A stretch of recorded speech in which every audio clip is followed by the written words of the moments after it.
मेरे पास में भी कुछ लोग आए जिनके माध्यम से मुझे पता चला कि क्षेत्र के अंदर अवैध तरीके से खनन हो रहा है और वहाँ पर माइनिंग की जा रही है। तो उन लोगों की शिकायत पर मैंने सोचा कि इनकी कुछ मदद की जाए। मैंने औपचारिक तौर पर मैंने जानकारी मांगी थी, पूछा था कि किसी और के कंधे पर बंदूक रख के चलाई गई है, ये मैं कह सकता हूँ। तो मैं जब चुनाव लड़ा, मैं बचपन से ही मैं किसी चीज़ से डरता नहीं हूँ। मार देगा तो कोई बात नहीं, लेकिन अगर मेरी विचारधारा है और मेरे क्षेत्र के अंदर जनता एक बार अपने पैरों पर खड़ा होकर लड़ना सीख गई है, वो कभी जनता किसी के सामने झुक नहीं सकती। तो ये निश्चित तौर पर है कि षड्यंत्र की जड़ें बहुत गहरी हैं। क्या वास्तव में जय कृष्ण पटेल ने सवाल उठाया वो सही है? जबकि एक कोई आम आदमी अगर वन विभाग के अंदर एक लकड़ी काट लेता है तो उसके सामने समस्या है, उसको अरेस्ट किया जाता है, उसके खिलाफ एफआईआर चला जाती है। मैं आज तक डरा नहीं हूँ, ना डरूंगा, लेकिन जब कभी भी अगर गलत कुछ भी होगा तो मैं उसके साथ में, उसके खिलाफ में बुलंद तरीके से मेरी आवाज़ उठाने का काम करूंगा। सत्य परेशान हो जा सकता है लेकिन पराजित नहीं होगा, और आने वाले समय के अंदर मैं निर्दोष साबित होऊंगा।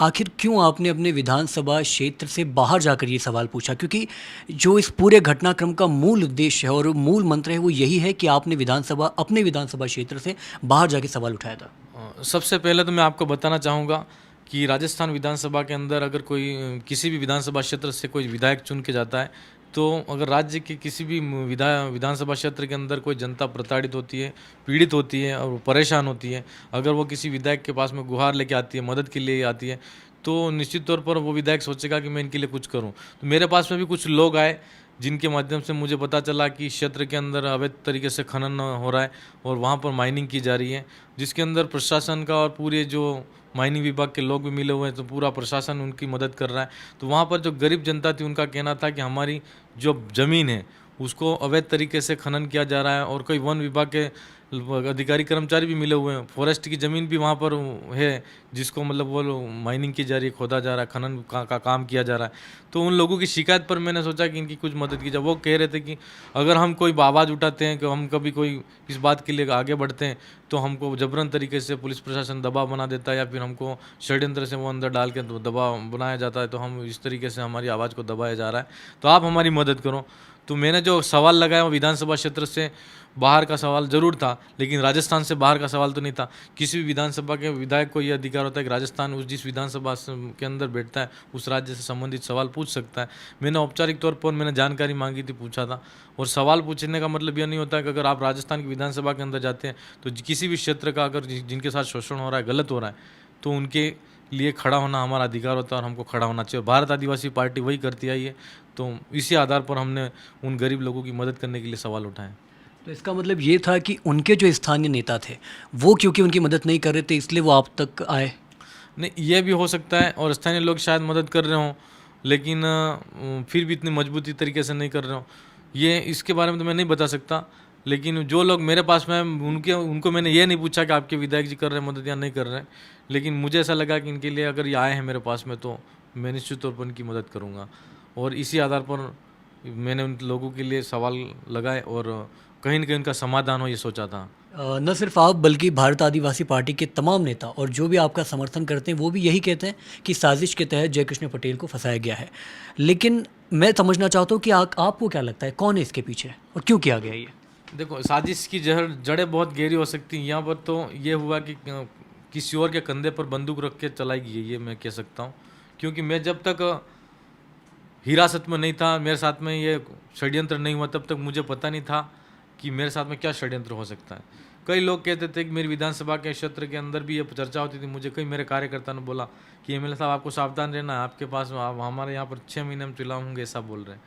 तो मैं जब चुनाव लड़ा, मैं बचपन से ही मैं किसी चीज़ से डरता नहीं हूँ। मैं यही सोचता था कि कोई अगर मुझे सड़क पे या किसी और करके या षड्यंत्र से अगर कोई मुझे मार देगा तो कोई बात नहीं, लेकिन अगर मेरी विचारधारा है और मेरे क्षेत्र के अंदर जनता एक बार अपने पैरों पर खड़ा होकर लड़ना सीख गई है, वो कभी जनता किसी के सामने झुक नहीं सकती। मैं ये नहीं समझ पाया कि षड्यंत्र किस प्रकार रचा जाएगा। अगर ये षड्यंत्र किसी और के कंधे पर बंदूक रख के रचा गया है, तो ये निश्चित तौर पर है कि षड्यंत्र की जड़ें बहुत गहरी हैं। और मेरी विधानसभा क्षेत्र के अंदर आप जाओ तो निश्चित तौर पर लोगों की बातें और लोगों की भावनाएं आपको पता चल जाएगी कि जो वहाँ पर जनता क्या कहना चाहती है, जनता सब जानती है।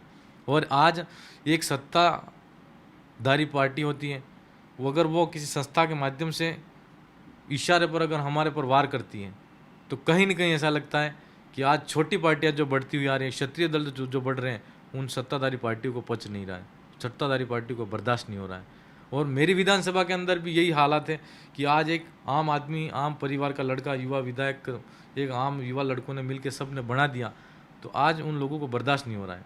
मैं यही कहना चाहूँगा आपके चैनल के माध्यम से कि मैं आज तो समय अभी मेरे पास में, वो मेरे समय मेरे खिलाफ में, मैं इसलिए नहीं कह सकता हूँ, लेकिन मैं यही कहना चाहूँगा कि समय आने पर सारा सब कुछ आपके सामने होगा और ये जितने आज षड्यंत्र पे पर्दे पड़े हुए हैं उनका पर्दाफाश होगा। क्या वास्तव में जय कृष्ण पटेल ने सवाल उठाया वो सही है?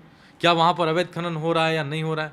या जो व्यक्ति सरकार का विधायक का प्रत्याशी बन के लड़ता है या सत्ता का दारी पार्टी का कार्य करता है, अगर वो अवैध तरीके से काम करता है, गलत काम करता है, क्या सरकार उसको बचाएगी? मीडिया ने ये क्यों उजागर नहीं किया?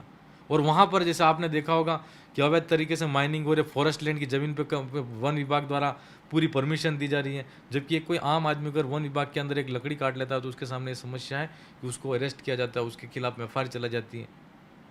और आज उतना अवैध तरीके से कितनी माइनिंग हो गई, लेकिन इसके बारे में मीडिया ने कोई खबर नहीं चलाई। अब आगे जयकृष्ण पटेल के साथ क्या कुछ होने वाला है और क्या जयकृष्ण पटेल इसके लिए तैयार है? हाँ बिल्कुल, मेरे साथ में अगर जैसा भी होगा, मैं विधानसभा की जनता और तमाम कार्यकर्ताओं को भी कहता हूँ, मेरी भारत आदिवासी पार्टी के तमाम सभी कार्यकर्ताओं को भी कहना चाहूँगा कि कैसा भी हो, जैसा भी परिणाम होगा, मैं आज तक डरा नहीं हूँ, ना डरूंगा, लेकिन जब कभी भी अगर गलत कुछ भी होगा तो मैं उसके साथ में, उसके खिलाफ में बुलंद तरीके से मेरी आवाज़ उठाने का काम करूँगा, दलित शोषित पीड़ित के साथ में खड़ा होने की पूरी कोशिश करूँगा। और मैं यही कहना चाहूँगा कि मेरे साथ में अगर कैसा भी होगा, जो भी कुछ होगा, मैं उसका सामना करने के लिए तैयार हूँ। और मुझे आज आपके चैनल के माध्यम से कहना चाहूँगा, मुझे भारत के संविधान पर, न्यायपालिका पर और कानून पर पूरा भरोसा है। सत्य परेशान हो जा सकता है लेकिन पराजित नहीं होगा और आने वाले समय के अंदर मैं निर्दोष साबित होऊंगा।